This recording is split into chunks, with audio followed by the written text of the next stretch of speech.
welcome to the current installation of the House 94 podcast. Today, we have a special guest. Last week, we took it light. You know what I'm saying? We had Joy on from 3BC. Thanks again. Tonight, we got to take it to a little bit more gravity. We want to get on the topic of men's health and, being Morehouse men. Yeah, there's no shortage of experts, kings and potentates we can reach out to at all levels of government and industry, titans all over the place we can reach out to that can come on and give us some insight into literally any topic that we'd like to discuss. And today, since everybody decided to talk about the election and the GSA just signed a letter of ascertainment, so we're about to get Donald Trump's ass, or excuse me, the cocksucker in chief out of office. We now are joined today by Thomas W. Abernathy Jr., MD, another one of our classmates from Hubert Hall, first floor, from 1990. He joined the Digestive Disease Associates in 2008 and is a native of Greater Washington, D.C. metro area, growing up in Silver Spring, Maryland. Dr. Abernathy graduated with honors from Morehouse College. Like I said, he was there, when we were there, same hall, and went on to the Medical College of Pennsylvania School of Medicine, now Drexel University School of Medicine, where he received his medical degree. Dr. Abernathy attended the Washington Hospital Center in the District of Columbia, where he completed his internal medicine residency program and fellowship program. In 2005, he joined a private practice in Annapolis, Maryland, and after 3 years, decided to embark on new opportunities at Digestive Disease Associates, who have 15 physicians and 3 nurse practitioners who service Maryland's Anne Arundel, Howard, and Baltimore counties, in addition to portions of Baltimore City. Hope I said that right. I know a lot of folks in Baltimore, so, don't be mad at me. Dr. Abernathy is board certified in gastroenterology and a diplomat of the American Board of Internal Medicine. He's affiliated with the American Gastroenterology Association, American Society of Gastrointestinal Endoscopy. Did I say that right? You said that right.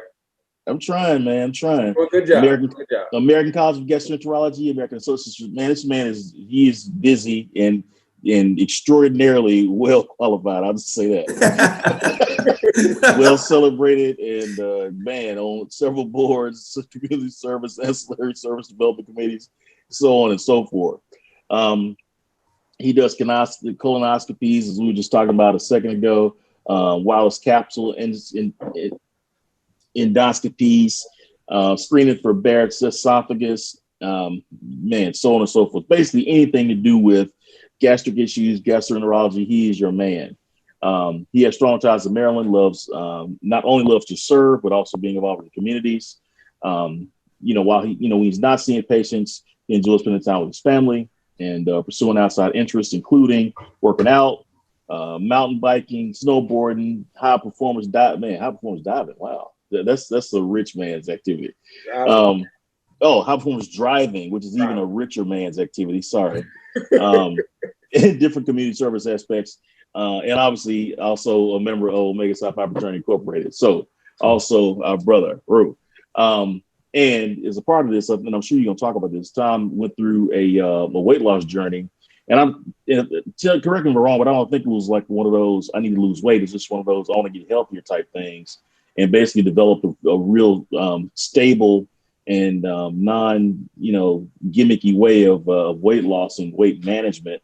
And he stuck with that over the course of some years. So with no further ado, we're going to bring on Dr. Abernathy. Thank you very much for joining us tonight and, imparting some of his wisdom. And like I said, we're going to have a series of questions, try to make it interactive, but we're going to give you the floor, and we can't wait to get this information. So welcome. Well, thank you very much. Appreciate it. Thank you for having me, fellas. First, want to thank you guys for the invitation to speak to you all regarding men's health. And again, I'd like to congratulate you guys on starting this podcast, and I continue wishing you guys continued success. I'm a subscriber, so I tune in now. The goal of my discussion today is to bring awareness. I kind of want to start it off by the top 10 leading causes of death, right? And kind of tie it into men, and then specifically tie in areas of Black men's health. Okay, what affects us? I won't be able to cover all of those 10 subject areas in detail, given the vast amount of information, but I'll leave you with some bullet points and some highlights. so that you may become an active participant and invest some time and your effort in maintaining your health care and trying to prevent some disease, okay? Let's start off with a little bit of statistics, all right? The average life expectancy of a man born in 2016 is 79 years and 8 months. A man who is 65 in 2018 can expect to live to be 84. And a man who is 75 in 2018 can expect to live to 86. Now, when you look at Black men, you got to subtract 7 years off of that because we live about 7 years less than other men when we compare to other groups, okay? Question to you guys, true or false? Women are more likely to visit the doctor for annual examinations and preventative services than men. True. True. All right, True. yeah, I agree with you, true. Men are 24% less likely than women to have visited a doctor within the past year. We're 22% more likely to have neglected our cholesterol tests. We're 32% more likely than women to be hospitalized for long-term complications of diabetes. We're 24% more likely than women to be hospitalized for pneumonia that could have been prevented by just getting a vaccine. Okay, so you definitely get your vaccinations. Now, regarding Black men, we're 44% of us are considered overweight. About 37% are considered to be obese. Hey, I was right up in there. But the national average is somewhere around 30%.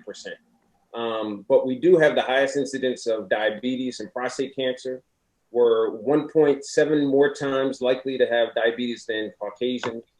And we're more likely to develop prostate cancer than white men, but 2.4 times more likely to die from it. So those are just some different things that I just kind of want to put in your head as we go through our talk that you can kind of highlight on, that you can kind of get from our talk. Because a lot of these things I'm going to go over today, you know, we can't prevent everything in life. There's definitely stuff that's going to pop up in our life that's due to genetics, chance, environmental exposures, but there's some other things that we can try to control. The last thing I want to talk about is, you know, don't forget that African Americans is not talked about much. I think Mike talked about a little bit in his talk in his podcast. African Americans there's also a high suicide rate, right? So it's the third leading cause of death in African Americans and 15 to 24-year-olds. So, you know, we definitely have to talk about mental health in our population, you know, our men or women and things of that nature. Question for you guys now. What do you think are the top 3 leading causes of death for men? Heart disease, cancer, Diabetes. gunshot wounds. Gunshot wound. Oh, no, well, gunshot wounds is close. So top 3 would be heart disease, cancer, and accidents. Okay, so unintentional injuries. So that would be the top 3.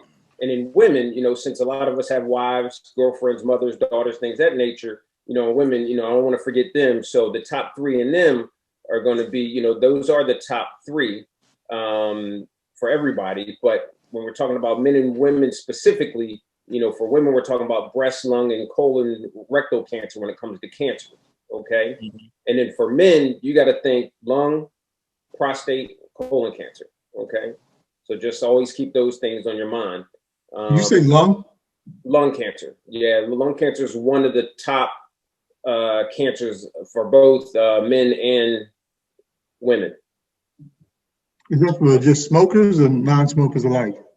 Majority smoking is going to be the largest risk factor, but definitely you can still develop lung cancer and don't smoke. Some people believe it's because of secondhand smoke, and other times it could be from environment, you know, work-related hazards as well. Mm-hmm. So just keep that in mind. Now, as far as the top 10, I'm just going to go through the top 10, but we're specifically probably going to talk about what I consider probably the top 3, the 4 things that really are pertinent to us. Top 10 leading causes of death. Things to remember: heart disease, cancer we touched on. I'll go into specifically the types, but it's lung, prostate, and colon cancer for men, breast, lung, colon cancer for women, accidents, chronic obstructive pulmonary disease. So you're smokers, right? Chronic bronchitis, emphysema. And then for African Americans on that top 4, homicide. All right, that's about 5%. Number 5 is stroke. Number 6 is diabetes. Number 7 influenza. So your pneumonias, influenza, bacterial pneumonia, COVID pneumonia. That's number 7. 8, suicide. 9, kidney disease and related complications of kidney disease. And then bringing up 10 would be Alzheimer's, dementia.